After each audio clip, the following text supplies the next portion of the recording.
on our projects in process, their status and next steps. And with that, I want to make sure to turn this meeting immediately over. We're going to go ahead and get started, although we don't have Raphael and Mary Jo, but we know that they'll be joining us. And first on in the workshop, I guess I don't really have the materials in front of me. Oh, here we go. Okay, so I'm assuming I'm going to turn this over then, directly to project introductions to Carrie Collins. Carrie, thank you. Yes, hi, thank you so much. I think where we'll start here is a general overview of all of our redevelopment projects. And after each kind of very brief overview, we'll give you an opportunity to ask questions. There will be some that are very brief and some that you may have more questions or interest in at this time. And then we will transition to River's Edge, where we'll be talking about the kind of regulatory aspects of River's Edge, the marketing aspects. We will then adjourn and then convene into closed session to talk about the financial aspects of River's Edge to help inform what may be a purchase agreement. So with that, I think, Josh, if you want to put up the PowerPoint.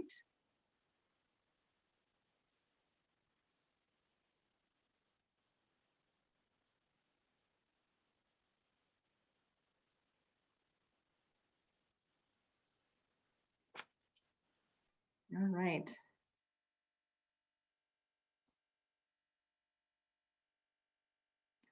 All right, Josh, if you wouldn't mind transitioning to the next slide here. Okay, so we'll touch on our Assistant County Attorney, Amy Schmidt, who is hopefully on the call here. We'll just talk about where we're at in terms of the litigation with Rice Creek Commons, very high level. And then we'll talk through the various projects after that. So why don't you go ahead, Josh? We do have an hour and a half scheduled for the full overview and closed session, so we'll try to keep it brief because we've got a lot to go over today. All right, I'm going to turn it over to you, Amy.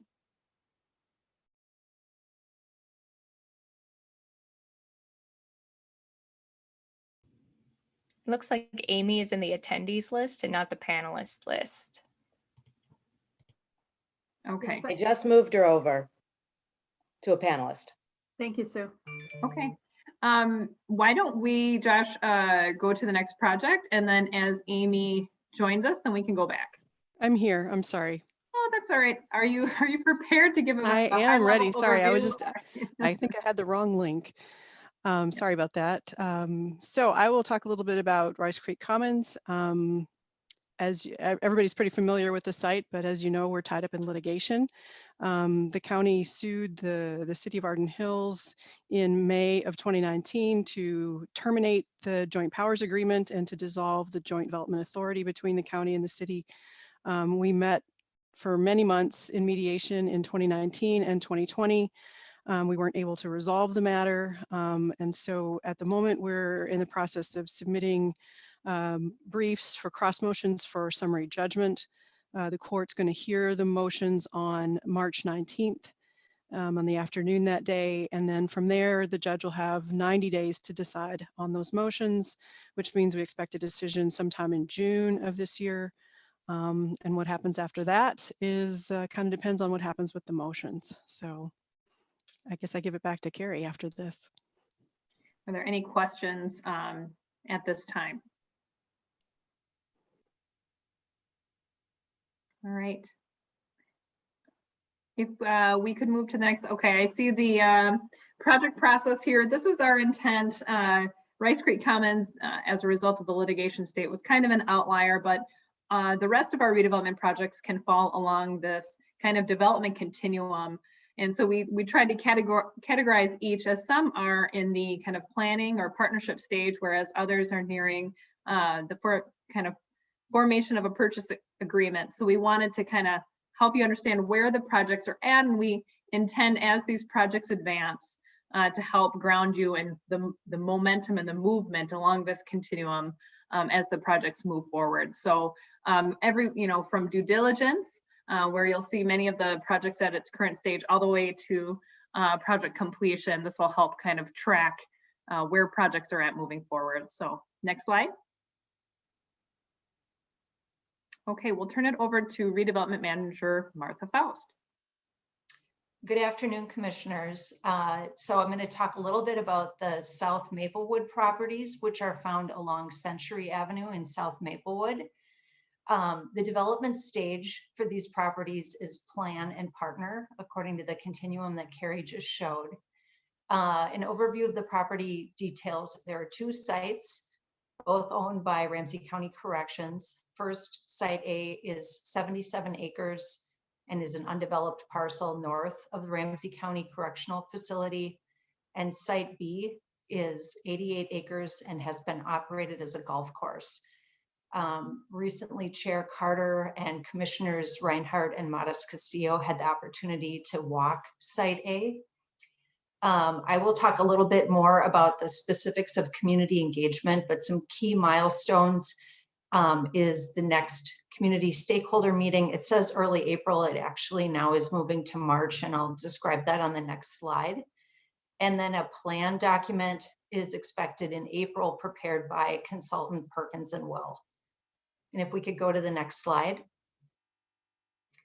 So you can see on the left kind of an overview of the site conditions on the 2 properties, and then detailing a community engagement summary to date.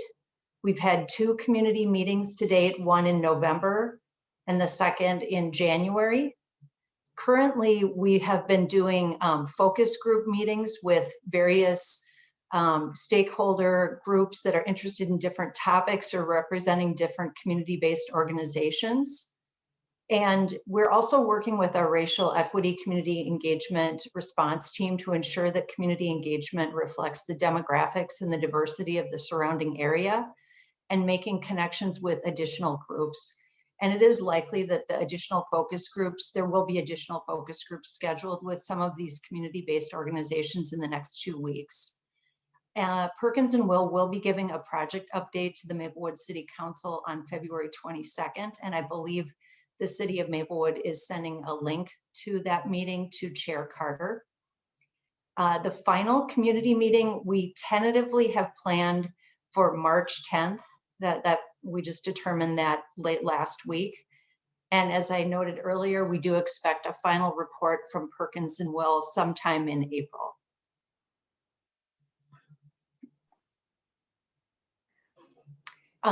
Happy to answer any questions.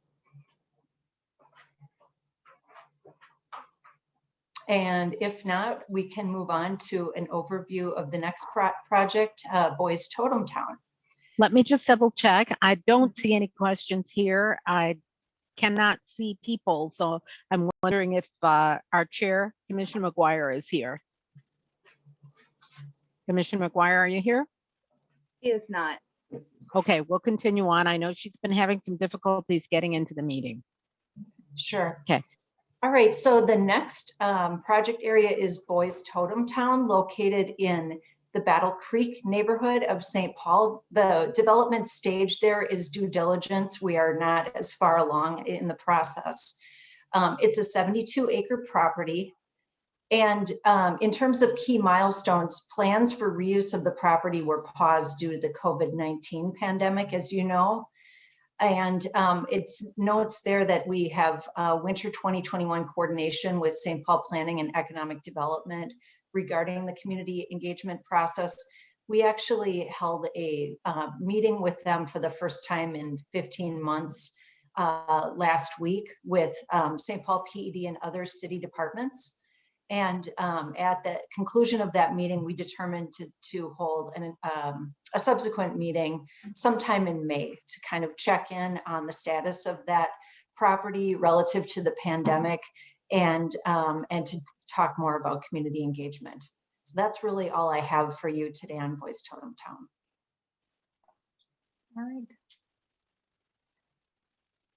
No questions. We can continue on. Commissioner Mattis. Oh, I'm sorry. Commissioner Mattis Castillo. Yes. Okay, Yeah, go ahead. And Martha, I'm just going to ask, and you may or may not be able to answer, but relative to Boys Totem Town, we recently received a copy of a press release that a group of neighbors commissioned a historical analysis of the site. Is that part of our process? Is that, you know, where are we? Is that an adjacent process, a separate process? What's the relevance there? Thank you. Yeah, Commissioner Modis Castillo, I don't know if we have an answer at this point. We do have received a copy of that report as well, and certainly have read it. And I think as we move forward with thinking about community engagement and the scope of that work, we will certainly, consider the recommendations of that report as part of the background information that informs that process. Martha, if I could add just a little bit to that, because the group did come to us early on in the process and asked, they needed certain things from Gene Kruger and the team in particular to be able to access the site and do the report. We have cooperated with them throughout the development of it without trying to guide their final conclusions. And so I think, to Martha's point, I think it's I read it this last weekend, and my feeling was it's a great first step in unearthing some of the potential ideas and topics. It is not meant to be like a county-sponsored final report of the future of the site, but it is an important marker, particularly as the city engages with the county to talk about the future of the site with the neighborhood. Thank you. That's super helpful. And I'll just piggyback off that. And then I know Commissioner Reinhardt has a question, and that what that report does do is that it may inform the extent of due diligence on the site.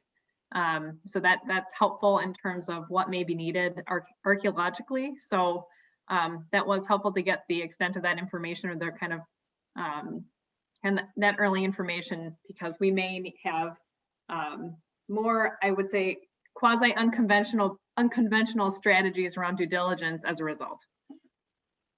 So Commissioner Reinhardt does have a question, and then I see that Commissioner McGuire is here. I can turn the chairing over to her following Commissioner McGuire's question. Go ahead, Commissioner.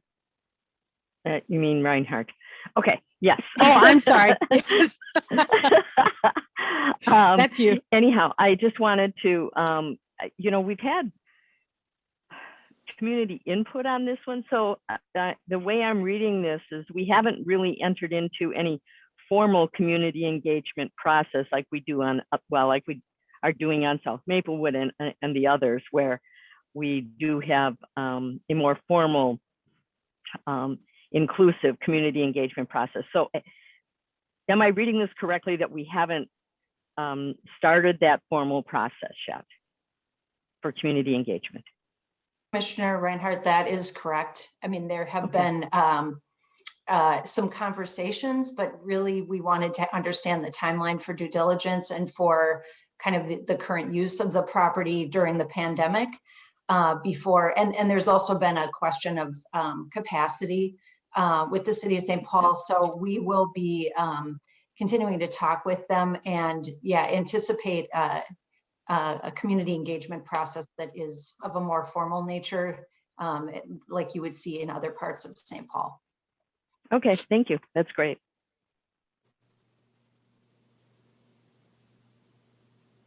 Okay, you can continue. Madam Chair, I see Commissioner McDonough has his hand Oh, up. great. Yeah, so I'm on my iPad because I can't get into Outlook on my computer. So I'm on my iPad, which is why I'm late. I'm so sorry. But yeah, okay, Commissioner McDonough, thanks. Just let me know who's asked a question, because it doesn't show up on my participants list, but thanks. Okay. Yeah, thanks, Chair McGuire. Commissioner McDonough. Yep. And just to add to that a little bit, because that's absolutely right. We have not done any of our process of community engagement. But I worked with the community and with the St. Paul Foundation, and we secured a $25,000 grant for the District Council 1 to lead a community building process, because this community is a community that's been in transition over the last few years. Traditionally this area was, built up to help support 3M and a lot of longtime residents there, but then also it's a community of new immigrants and Somali and Hmong, and so folks that traditionally have not been engaged in community engagement processes. So we we worked with District 1 Council. I think they still got a little bit of money left. So some of what we've been hearing is part of that community building process to get the community prepared for when the city and the county come in to really start the process later on.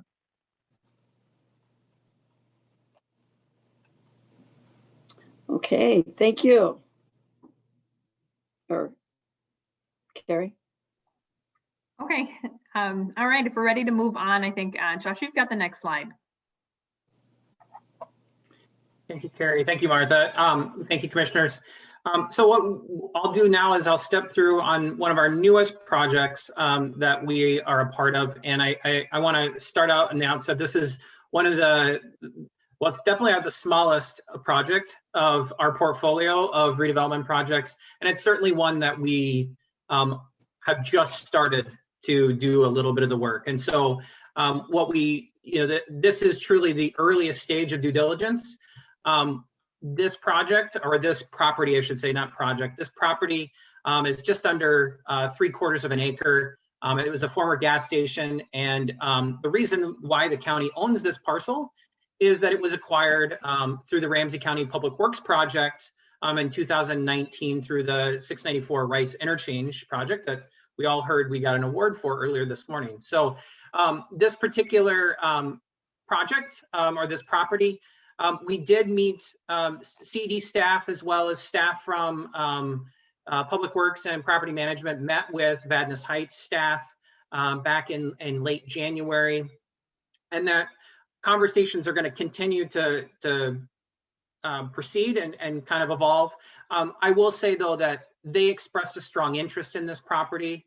It is a not interest in the sense of they own it, but their participation in the redevelopment of this particular parcel. As you know, this is kind of at the border, the southwestern corner of Vadnais Heights. And so they believe that this property is important because of its entry point into the community. So this project, like I said, is very early. The Public Works staff and others have worked through a number of different environmental and other considerations because of its past use. And so we're in a really good place to kind of continue the conversations with Vadnais Heights and continue in this due diligence period. Thanks, Josh. And I'll just add to that although community and economic development are taking the lead and kind of presenting some of these redevelopment projects, we're doing so in partnership, specifically in this case with Public Works and Property Management. And so on the past projects mentioned in terms of Maplewood Properties and Boys Totem Town is in partnership with Property Management as well. So it's kind of an EGCI project. So, we don't know the extent of whether this site will be redeveloped for a future use or used in assembly, redevelopment site assembly for a larger redevelopment area. But we want to ensure that if we do get involved in the future use, that there's an opportunity to identify an equitable highest and best use of the site. And so City of Vadnais Heights says we want to be a great partner in this. It's just trying to explore what that potential partnership could look like. So I'm going to pause here. Madam Chair, I'll turn it over to you. If you can see, I do see one hand with Commissioner Okay. Reinhardt. Commissioner Reinhardt, you have a question. Thank you. Thank you. And I'll lower my hand there.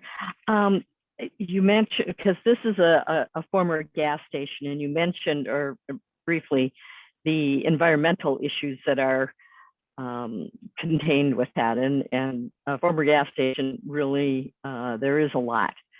But even on the other properties that we have environmental, maybe a different type of environmental issue, but you mentioned Public Works, you mentioned Property Management. So in this case, where it's a cleanup issue, or in other areas where we're looking at habitat or whatever it is, who do we turn to within Ramsey County, or is it outside of Ramsey County for that type of assessment? Specifically on this one to begin with. Yeah, Commissioner Reinhardt, Property Management typically will perform a phase 1 or phase 2 environmental assessment, and typically that's done through a contract I would imagine property management has, there's a variety of different companies that can perform that, but they probably have a contract in place for an environmental company to perform those assessments. Typically, the phase 1 is the discovery phase. Phase 2, you do the soil borings. I do know that there's been a certain amount of due diligence performed on this site in terms of phase 1 and phase 2. And I think that despite its former use, that there is, that it was relatively clean, but I won't get out ahead of ourselves there, knowing that we don't know what the future use could be. The other thing to keep in mind is, depending on what you're developing it for, there are different environmental standards. So for residential, for example, the environmental standards go way up because you're disturbing more of the soil and typically going further down. So the standards that you have to hit and meet are much different than if you were replacing it with a one-story kind of retail use. So it all depends. There's a lot of factors. Well, and that's okay. So that the environmental side of this is through property management, and that's, I just wanted to make sure that it was included in from the beginning.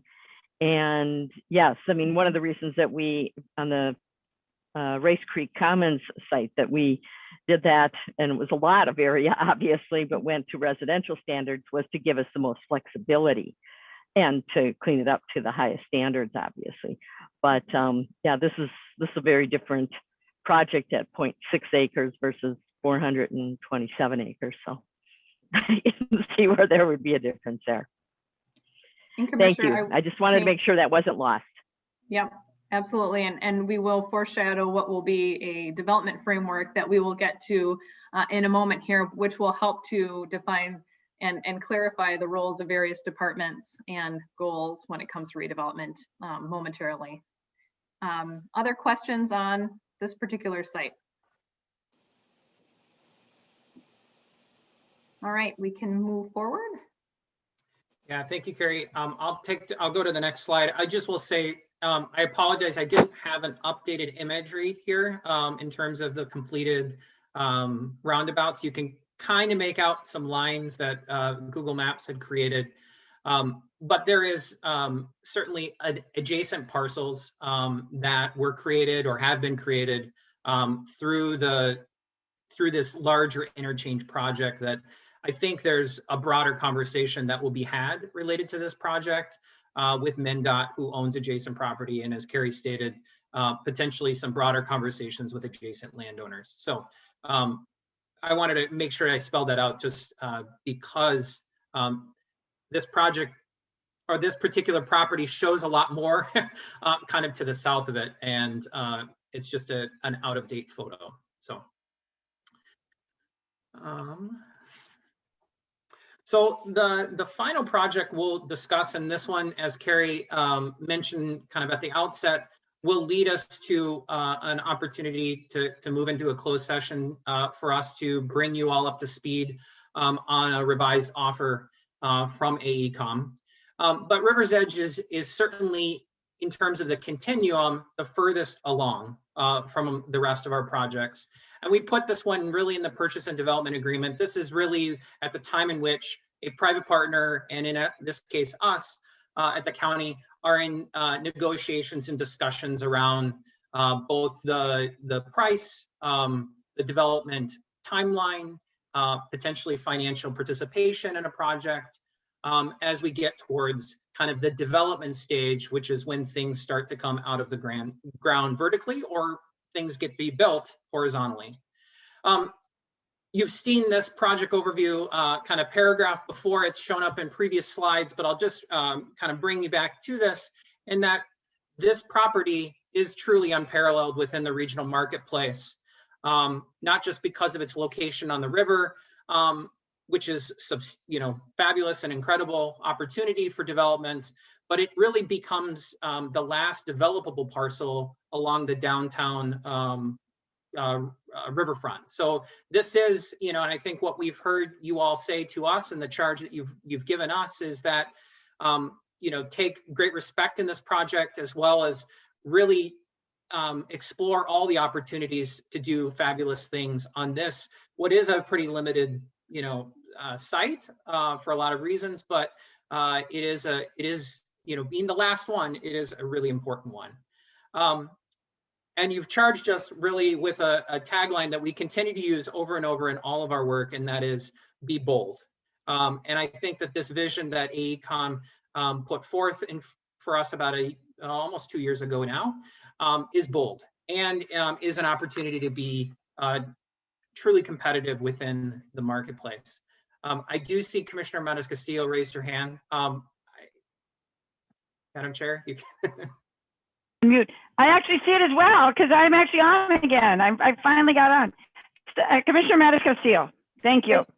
Thanks, Josh. I just want to give you the opportunity to maybe share because we've seen a few different renderings of River's Edge over the years, and this one is significantly plainer than the previous ones. That's my opinion.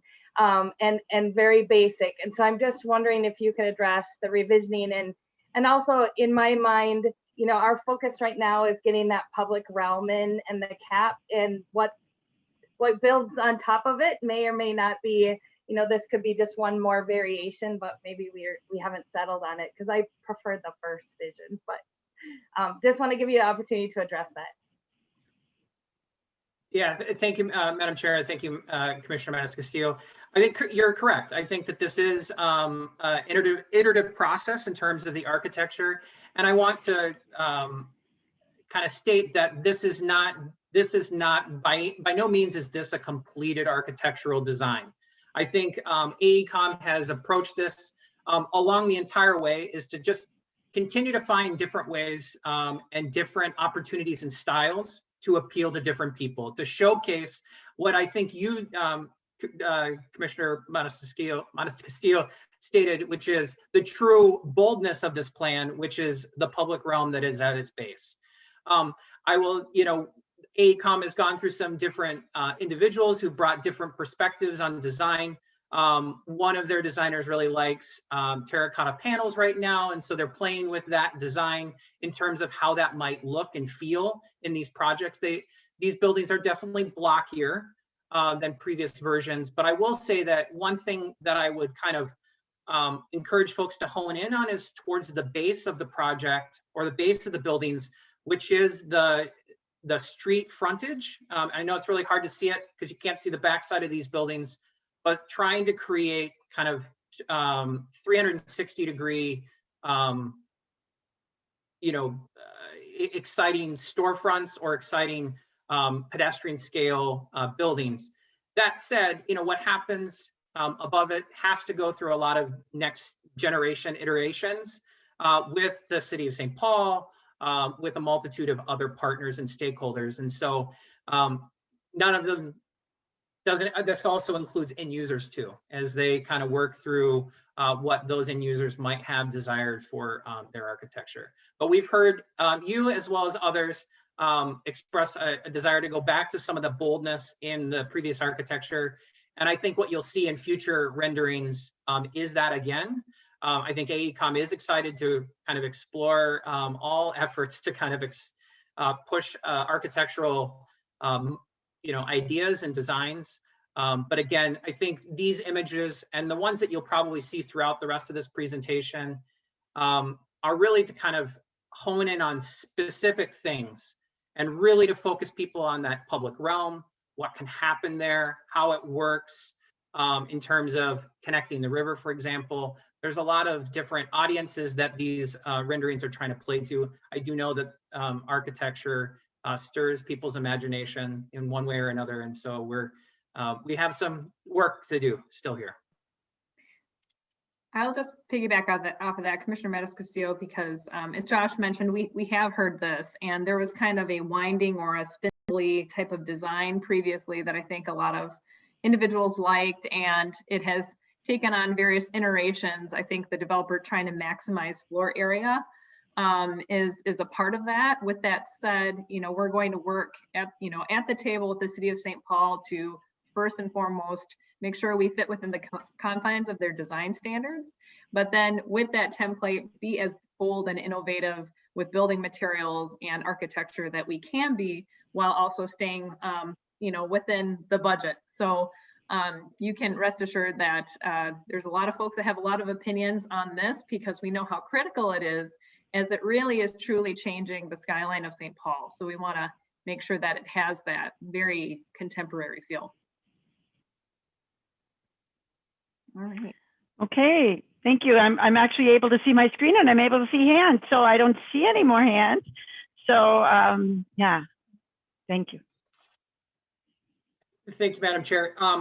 This slide I know is a little bit busy, and I'm happy to, you guys can take it offline and kind of put it up. But I want you, I want the full board to understand. You've seen this before. We tend to use this more in kind of a list, a bulleted list of our goals, and these have been kind of co-opted a little bit to create, these kind of fun little images to go along with AECOM's vision. So they've been using this in their marketing. But as you can see, I want to kind of focus you on the top two lines, because I think this is where most of our work has been to date, in terms of really understanding how to make a big, bold project.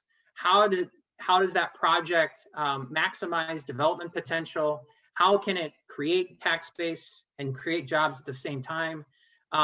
Create kind of an exciting public amenity, public realm.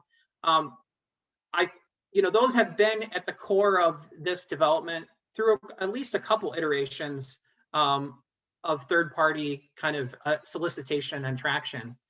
Where this project vision has changed and evolved is really on that second row, and specifically that first image, which is having the development, using the development to really connect people to the river. And so I often think, certainly the architecture and other things is a thing that we want to be bold and strive for. I would just say that connection to the river is truly probably the boldest part of the project vision, and one that has challenged us in prior negotiations and discussions with third parties, because they've always seen, yeah, we want to connect to that river, we want to join this property with the river, but it's really challenging with the railroads, the roads. What happens, at Kellogg Boulevard and at the base of the bluff is, vertically challenging to do architecturally and, operationally. And so I think that this vision that AECOM's been working through, and we've worked alongside of them, is truly one that begins to connect people to the river through the development. There are broader aspects of this project, and certainly the river balcony effort is one of those, and we'll have some maybe additional information here on that in a little bit, but the timing of that effort is starting to come together next to ours, which I think is a really good synergy, and not to necessarily overuse a river word, or there's a good confluence of this work happening here.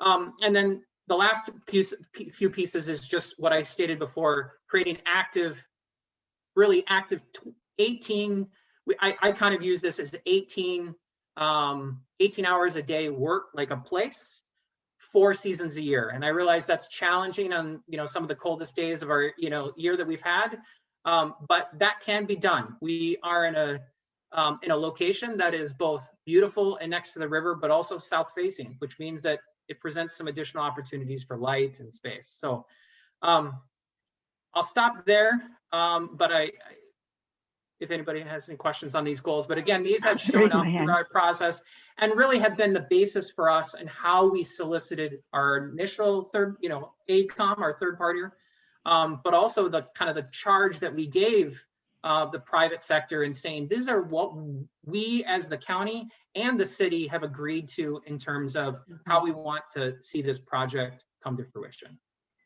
And Madam Chair, if I might just add to that, in order to achieve all of these oftentimes competing development goals, we are going to rely on significant partners, and we have an incredible partner in the city of St. Paul who's super jazzed about the project, and we know that they put a lot of energy into visioning the riverfront as well.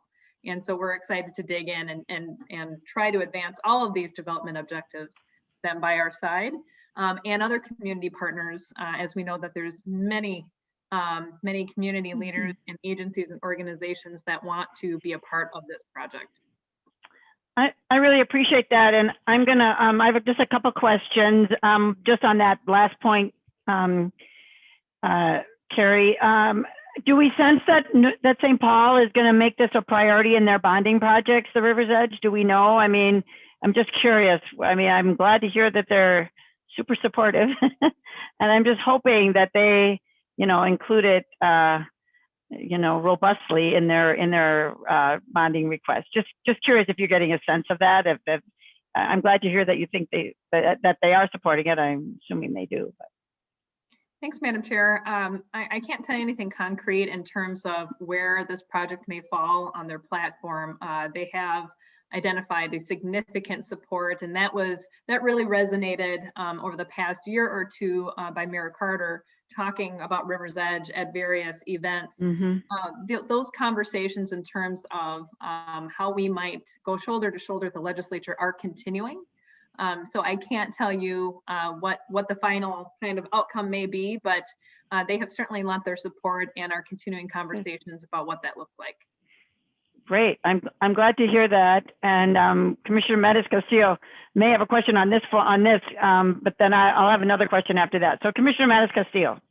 No, Madam Chair, I actually want to just add to the answer of that question. Yes, So yes. they did pass a resolution of support. It isn't their priority bonding request, but they did pass a resolution of support for their legislative agenda. I think they have another Kellogg Avenue smaller bridge that is their priority item on the bonding request. But I have also heard from Council President and other council members, as Carrie indicated, excitement for this project. So maybe in next year it can rise to the top of you know, even higher support, and we'll keep working to build that relationship with St. Paul. And I know Carrie and Josh and team have done a great job there. Great. I'm happy to hear that, because we know that that's important at the legislature if we're if we're, you know, on the same page as St. Paul on these projects. So thank you. Josh, I have a question about, you had said, can you just elaborate a little bit on what you said about connecting to the river as being new? I thought that was always our desire. You know, it was always the focus of this project, was that we connected with the river. And you said, is it, excuse me, more of a focus now, or could you just expand on that a little bit?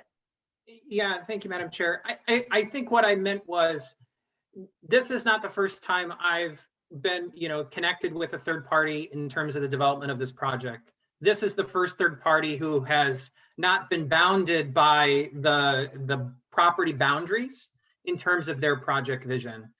And even in that previous participation or conversation we had with another private developer, I think this was a goal, but it was a challenging goal for them, and one that I think for them was not really like a way that they could get there, because they were only a developer. Maybe that was their only background. And so I think for them, it was, they just couldn't see how that could work. And I think where AECOM, their kind of multifaceted, multidisciplinary firm that they have, gives them the ability to kind of push past those challenges. So it is not new. I think it has been a common goal of both the city and the county to continue to find ways to connect people to the river. And that has happened at Union Depot, that has happened, you know, by the Science Museum, and other places along the river. It's, you know, a host of actors that are creating that opportunity to connect. In this particular location, it's just been hard. And, you know, it continues to be a challenging thing, but we are pushing past it. And the creative ideas that are coming to fruition and will continue to come to fruition make this particular site even more exciting because of its location to the river. So it's. That makes sense. Thank you. Thank you for that. Okay. Are there, you want to? So this slide looks a little familiar to the previous one, but I think the one critical change, wait, did I miss a slide? No, I guess, okay. And that is kind of towards the bottom of it, which is related to the feasibility. And you've seen these stoplights in previous presentations. I'm here to say that the spot, there's more green than there is red. And there's still a lot of work ahead of us. But I'm optimistic that we'll continue to progress and move this project towards implementation, which is exciting for a whole host of reasons.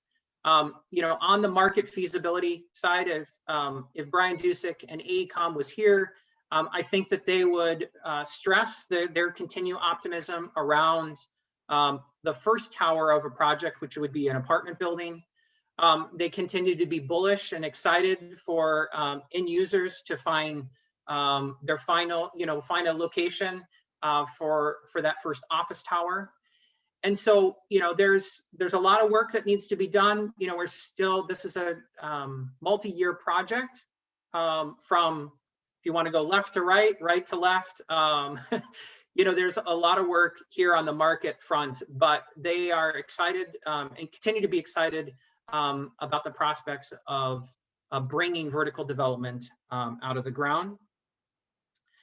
What you may recall from the last conversation we had is the challenges around hotel. And so that has slid the project, or at least split the programming timeline a little bit in terms of perhaps the next project that would come out of the ground after an apartment building would be that office tower, as opposed to a hotel.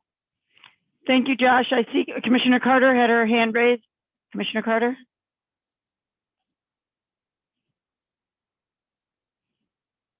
Or did? Thank you. I was just looking at this slide and the green, yellow, red lights, and delighted to see so much green in this project. It is, and to us, the red is of course the challenge. And I'm reminded of the saying that if you want to go fast, go alone. If you want to go far, go together. And I'm hoping the combination of stakeholders and collaboration that we have in process will help us to make sure that we're able to go fast and far. And certainly we'll have the opportunity to increase and enhance our partnerships, as we've spoken of earlier on this meeting. Thank you. Jessica. Thank you. Josh. Yeah, thank you, Madam Chair, and Commissioner Carter. You're absolutely correct. And this stoplight was a new addition or newer addition from the first meetings that we had on this project. It was primarily focused in the areas of market, regulatory, and financial feasibility, and then we added in that legislative feasibility.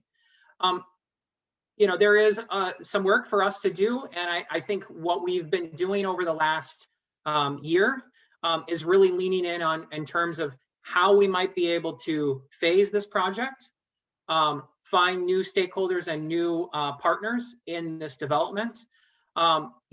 Really pushing back on the relationship that we have with AECOM and finding creative solutions to work through what is a very complicated development project, whether it's on the river or 25 miles off the river. It is still a project that has a lot of uniqueness in terms of its vertical location and how it all works together. I'll kind of touch on this in a subsequent slide, but specifically around that regulatory feasibility.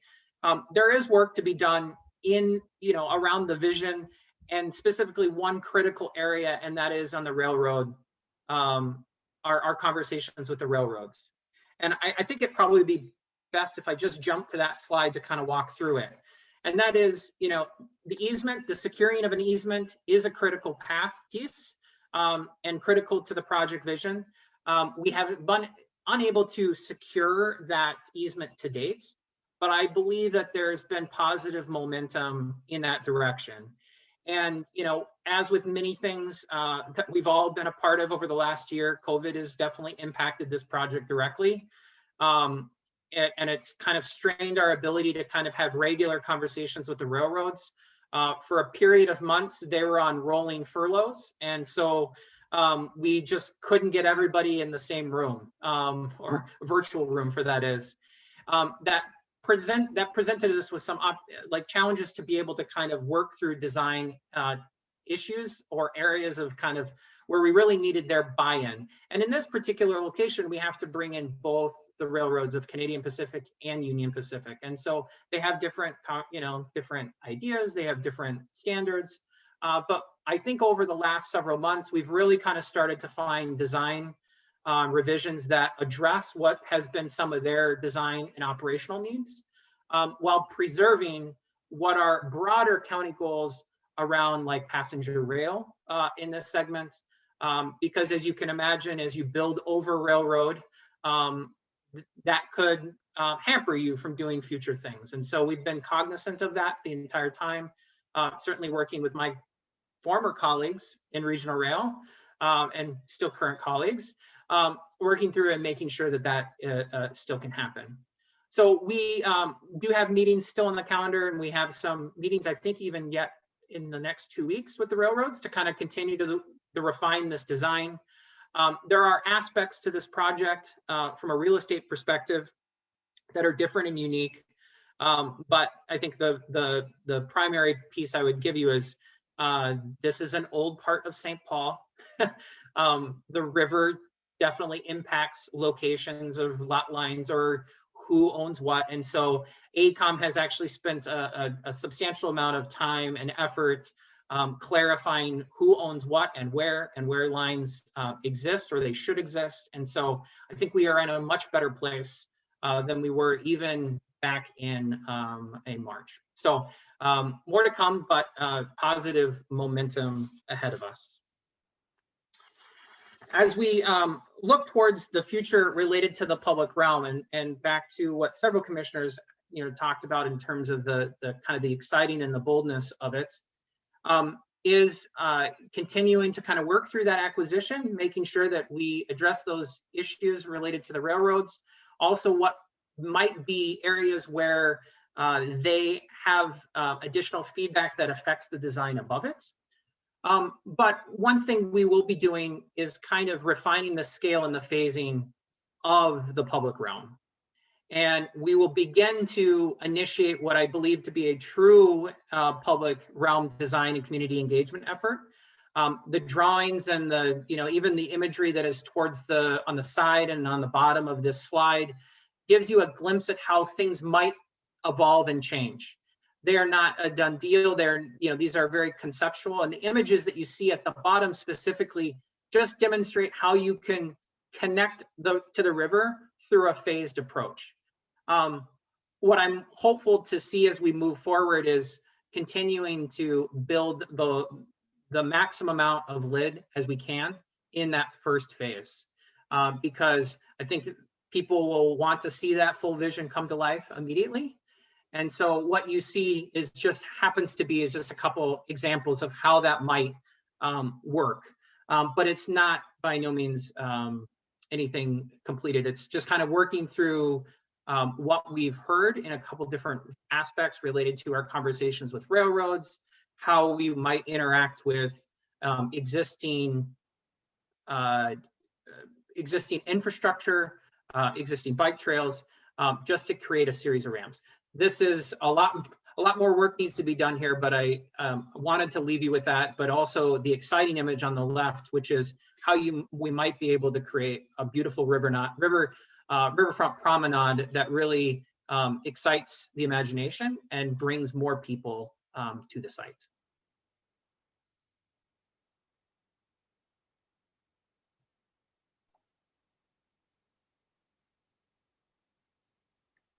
I think this will move to the next. Carrie, I think you can jump in. Yeah, so that kind of looking at all of our various redevelopment projects holistically, we see an opportunity to say, as we either dispose of property, acquire property, what is going to be our framework and why? And as we went through the vision plan, we saw an opportunity for the county to take the lead in developing an equitable development framework. Or a kind of a guide, if you will, so that should we have redevelopment properties at various stages, what is going to be our role in terms of ensuring highest and best use in terms of economic inclusion and competitiveness? And so who are we serving with this project, all the way from, you know, expectations up front in terms of engagement, all the way through contracting. And so we have several examples that we have found that we can use to start building this out. We hope to partner with all of the various areas that this may touch in EGCI and beyond in the county to work with policy and planning on this to say what does either an acquisition or disposition of property look like when using an equity lens, and to ensure, you know, hiring and contracting goals, job creation goals, goals around housing and mixed income housing, living wage requirements, that all of those are well encapsulated. And then to Commissioner Reinhardt's earlier point in terms of who's going to take the lead in terms of due diligence, in terms of phase 1 and phase 2s, and when, to what degree will we engage and when, that type of thing will hopefully fall under this idea of an equitable disposition or development framework. So I'll pause there as I see Commissioner McDonough has his hand up.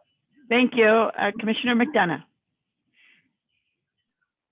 Thanks, Chair McGuire. A couple things here. First off, I just want to share with you how amazing it feels to listen to this presentation, because it wasn't that long ago we were nowhere close to being this organized and coalesced around economic development and what it means to this county and how we move forward. You know, my 20 years on the board, we've tended to respond to opportunities or crises and had a haphazard approach with no real vision. And we've come so far in this area. And Carrie, you and your team have just done an amazing amount of work in the short period of time that you guys have really been together, taking on projects that were already in place with the issues that came with it, as you're looking to the future for more opportunities. And so that's really good. And it just feels really good to see this happening. A couple of things here around this last piece that you left off on the equitable disposition, the equitable goals. And I appreciate you listing out those goals, but we always have to step back ourselves, right? Because this is new work for us when we start talking about equity. And there's kind of the easy spot to get to, right? Hiring practices, contracting, affordable housing, and we've got to do way better, and we should be focusing there. But, you know, when you started off, when you led into this, you led it off with highest and best use, and then the equitable piece to support the highest and best use. And if we're not pulling up equity into the highest and best use, we're still not getting to what we need to do, because highest and best use has been defined by a history of what's important to this community, which is mostly white men. And so we need to make sure we're pulling equity up into what our definition of highest and best use is, and making sure that communities are part of that conversation, and not just define it on where we've been, but define it on where we want to be and where we want to go. And I know you know that, Carrie, and I know your team knows that, but we've just got to make sure we're calling that out and not missing those opportunities. Thank you, Commissioner. If I just a moment to respond, I think you're absolutely right. You know, in the last year or so, as we've been, you know, exploring really aggressive equity and economic inclusion goals for the county, the idea that equity and economic development becomes synonymous is kind of where we are looking to go. And I think, to your point, highest and best use to me is achieving those equity goals, but that may not be the case to everyone. And so I think as we develop this framework, we're going to want to be very clear about what highest and best use really means, who it's serving, and what it's hitting in terms of development targets, because I think you're absolutely right.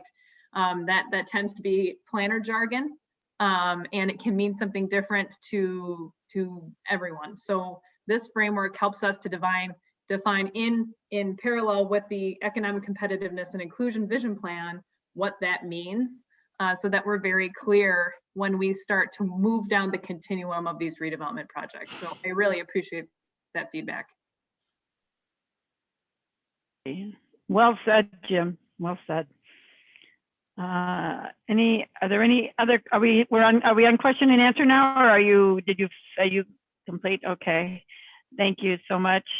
Are there any other questions? And I'm just thinking ahead as to what our next steps are, and so what would be the time frame? Oh, we have questions. Let me get those questions in, and then I'm going to ask about, what's our timeline for some of this. Just curious. So Commissioner Fretham and then Commissioner Carter. I think we were heading to the same place. I was Yeah. wanting more details. What is the timeline and process plan for developing the equitable development and disposition framework? Thank you, Commissioner. What I'll say is our goal right now and our capacity right now is finishing the vision plan, which will hopefully be done on March 23rd. And I think you'll see mention of this in many of the recommended strategies. And then we've been talking internally as an EGCI team with our partners at Property Management about, how do we get this work started with policy and planning as well? Who has capacity to take this on? Who could be our partners to help lead this work? So that, with a sense of urgency as well. And so we're all going to kind of reconvene, if you will, post vision plan to say, how do we put many of these opportunities to coordinate or opportunities to create policy? How do we begin that process, and who has capacity to take the lead? Appreciate that. Commissioner Carter.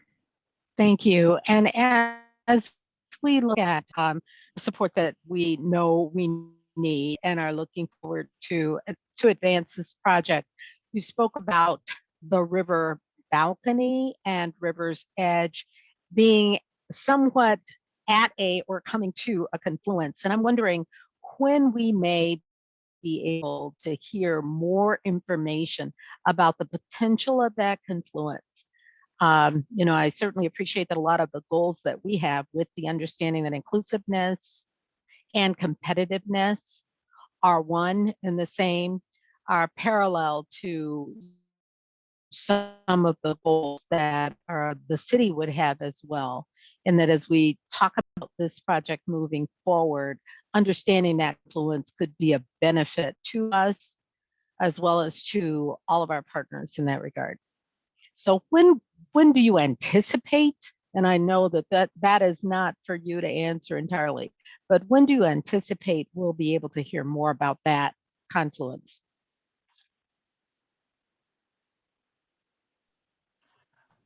Madam Chair, Commissioner Carter, I think within the next few weeks, I think we'll be able to provide you with some additional information related to how we might, the work of the River's Edge public realm design work can intersect with other aspects of riverfront development and other things. I think that the exciting thing about where River Balcony is at is they just joined or they were just mentioned as part of a national cohort where equity is grounded and is at the core of their design work. And I think it's a great moment for us because we are at that same place. We have common goals and objectives. And I think the broader public will be excited to see these two efforts next to one another, happen collectively. Okay, thank you so much. Do you have any other questions, Commissioner Carter? You're good. Okay, thank you. Commissioner Mattis Castillo. Yeah, I just want to build on to what Josh said about that, the connection to the river. I think there also is some opportunity in our approach, as we know we're hoping for bonding money to make this happen, is to engage the community to support us and then ask to the legislature. And I don't know that we've done a great job of activating our community, who we keep saying they will be excited. Let's make them excited and engage them to help us move forward, because we're excited, but we keep talking to each other. And we need to go out to community, as we, earlier today, we heard community response on, whether or not to change Pig's Eye Lake, right? And they can activate and they can organize and whatever, but we need to do that same kind of process to get people excited about river's edge and the access to the river, because it is about equity. It is incredibly exciting. It's incredibly, long overdue for all the reasons to access the river in this way and to bring community together. And so I just want us to encourage us to talk outside of us and go out to the community to get them to help us gain that national and local support so that we can get this funded and moving. Because the rest of the project, the potential towers, what they may or may not look like, is gravy. The first thing we've got to do is build this foundation, and that's where the community's got to be involved. So I want us to just push forward and think outside in how we bring the community and have the community lead on this in some ways. Madam Chair, if I could, Commissioner Moss-Castillo, Yes. that's a great segue into where we're hoping maybe to go next, which is to talk about some of those specifics and update on the financials of the project and where things sit. And there's this hand in glove part of we have to be serious for people to want to take us seriously, to then become serious at pushing for what we need. And so hopefully we can keep doing that in concert, and hopefully we can do that as the rest of the day unfolds. I appreciate that, County Manager O'Connor. And I'm just going to echo what Commissioner Manis-Castillo. I was thinking the same thing. How are we going to get our partners in line with this? If we're going to be getting the legislature excited, we got to get a lot of other people excited, and who are our allies and our supporters. And I think that Commissioner Manis-Castillo said it really well. Let's get the community excited about this, because this is a really exciting project. So we want to just be ready. We want to be with you on that, Terry and Josh, and let's mobilize the community to support this, and that will help with the legislature as well. Thank you. Let's see, any other, and actually then I'll just make another comment, because speaking of the legislature, I just want to say that we want to brainstorm about that. We have new government relations people now working with us. We want to help as a legislative team, help think about how we get how we get the legislature excited, and we just mentioned some of those ways. So we want to be partners with you. We want to help with that. So any other questions or comments? I just want to say thank you so much for all of this great information. I agree with Commissioner McDonough. This is so exciting to see this focus on our vision for our economic development, and I just thank you so much for that. I'm going to let Commissioner Carter make a few comments here, and then we can let you wrap it up, Carrie and Joanna or Josh. Commissioner Carter. Just wanted to make sure that in the wrap up, we will be indicating information for our next session, which is a closed session, for which we have a separate link that we will be signing into. And so I'll make sure that Carrie shares that in the wrap up, or you all have that. Thank you. Okay, thank you. Thank you, Commissioner Carter. So Carrie or Josh or Joanna, I'm going to offer any of you to make final comment. I'll just add and say you should have the link to the closed session, so we can adjourn and convene just momentarily here. And I think to the points about engagement, last year we were shaking out the feasibility of this public realm, and now that we're feeling really confident structurally, now it's time to get all of those community partners excited about how this lid will be used, the programming, the landscaping, and all the creative placemaking that's going to make this a destination. So you're absolutely right. Now comes the fun part. So with that said, I think we'll just need to adjourn and then convene with the new link, which should be in your calendar. Okay, thank you all. Thanks so much. Thanks for the whole team. Good work. All right, goodbye everyone. Have a good meeting.